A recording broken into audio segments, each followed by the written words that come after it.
Kami, Engineer Edi Wahyudi, Site Manager Pembangunan Rumah Sakit Indonesia di Gaza, Palestina, untuk menjawab pernyataan juru bicara IDF, Daniel Hagari, terkait area di bawah tanah Rumah Sakit Indonesia digunakan oleh Hamas sebagai pusat komando dan kendali.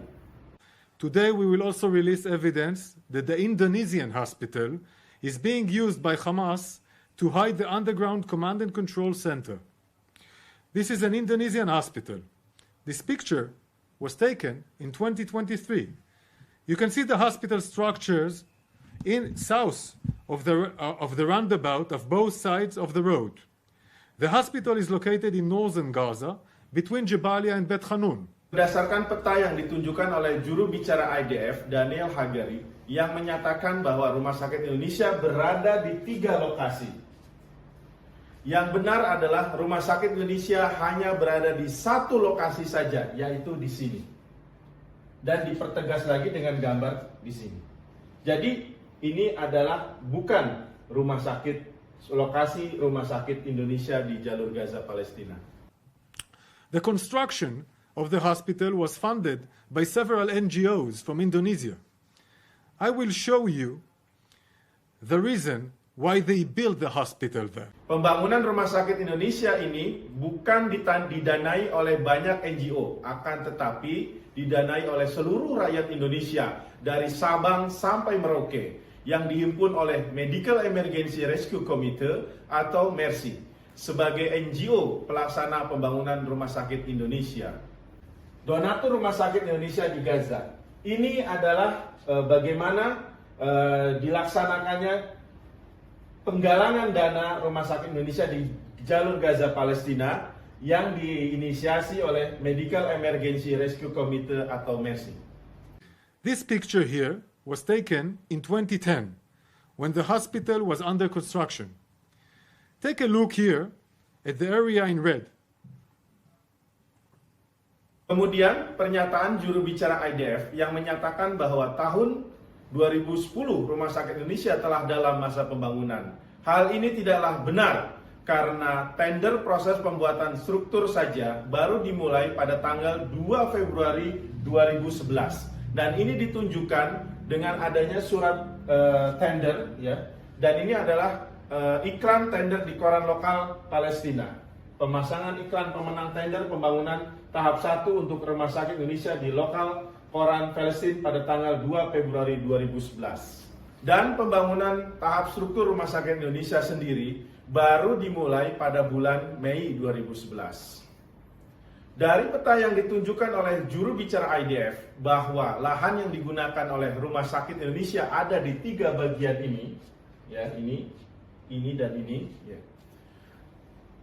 Yang semuanya ini adalah ditunjukkan oleh juru bicara IDF. Yang benar adalah hanyalah di sini seluas 1,6 hektar yang diberikan oleh pemerintah Palestina di jalur Gaza, Palestina. The first area is the collection of cement materials here. You can see here arches. These arches are very, very unique.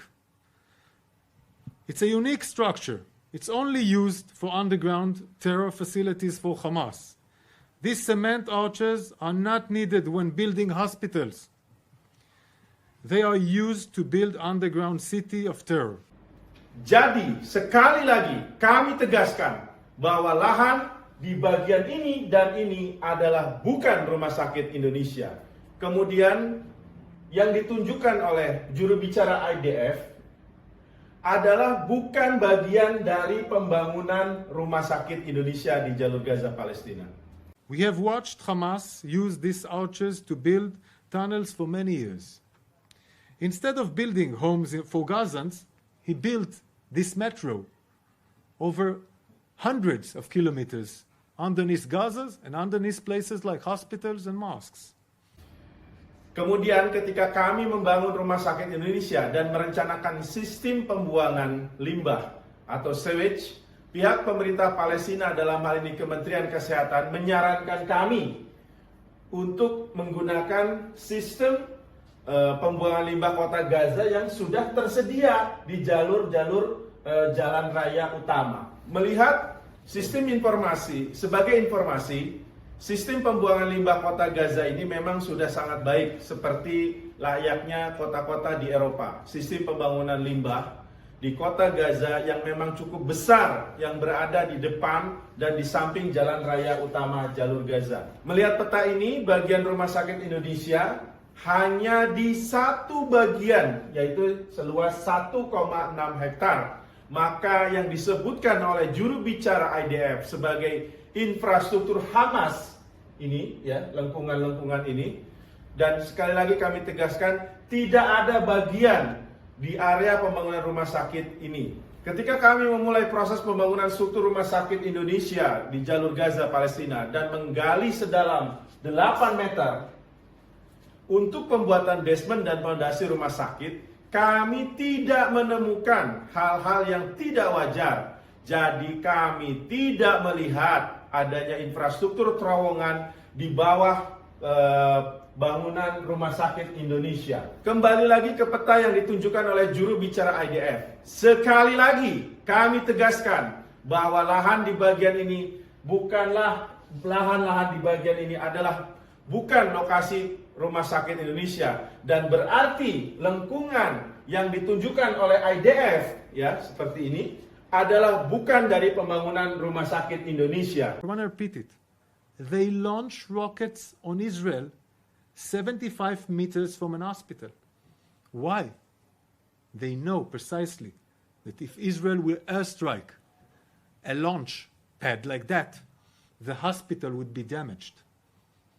And this was part, of course, of the outpost before, in 2010, this architecture of underground facility, including launch pads. Terkait pernyataan juru bicara IDF yang mengatakan jika mereka menyerang lokasi tempat peluncuran roket para pejuang yang dikatakan berjarak 75 meter dari pagar Rumah Sakit Indonesia akan mengalami kerusakan. Padahal lokasi yang dikatakan IDF ini adalah memang sudah dibombardir oleh IDF pada tahun 2014 dalam agresi 52 hari. Saat itu kami berada di Gaza, sedang melakukan pembangunan Rumah Sakit Indonesia di sana.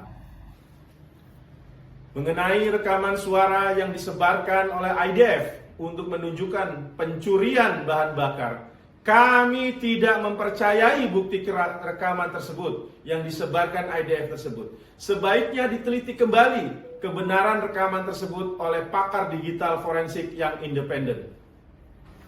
Sesuai dengan informasi dari 3 relawan Mercy Indonesia yang masih berada atau stay di Rumah Sakit Indonesia di Gaza, Palestina, dari 3 generator yang dimiliki Rumah Sakit Indonesia, hanya 1 generator yang beroperasi, dikarenakan sudah menipisnya persediaan bahan bakar solar. Padahal 1 generator itu tidak memadai untuk memenuhi kebutuhan listrik Rumah Sakit Indonesia.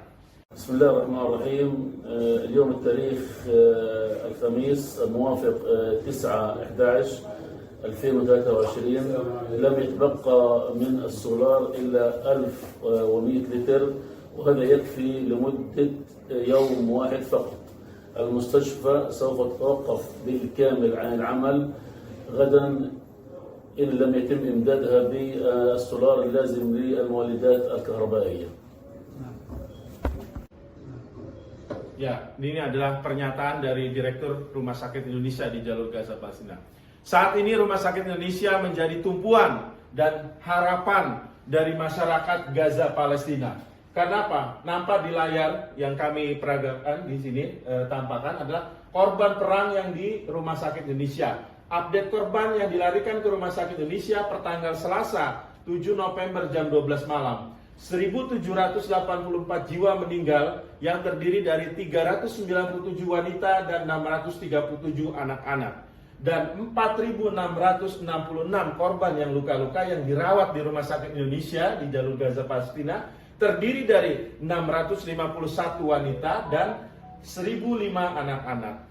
Bahkan 369 masih menjalani rawat inap di Rumah Sakit Indonesia di jalur Gaza, Palestina. Sebenarnya ada 69 yang sudah diizinkan pulang, namun mereka memilih menetap di RSI atau Rumah Sakit Indonesia karena memang tempat tinggal mereka sudah hancur. Rumah Sakit Indonesia dibangun dari donasi rakyat Indonesia, lintas suku, lintas agama, dari Sabang sampai Merauke, yang sebagian besar merupakan masyarakat menengah ke bawah. Nah, ini adalah penampakan donasi rakyat Indonesia ya, dikumpulkan dari masyarakat dari Sabang sampai Merauke, terutama dari kalangan menengah ke bawah.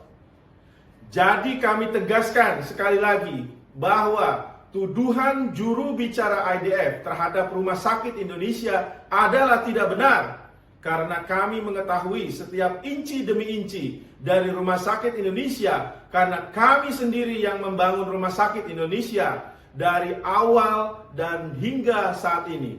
Kami masih melakukan perawatan. Buka mata, buka telinga, agar tak mudah termakan fitnah dan caci maki.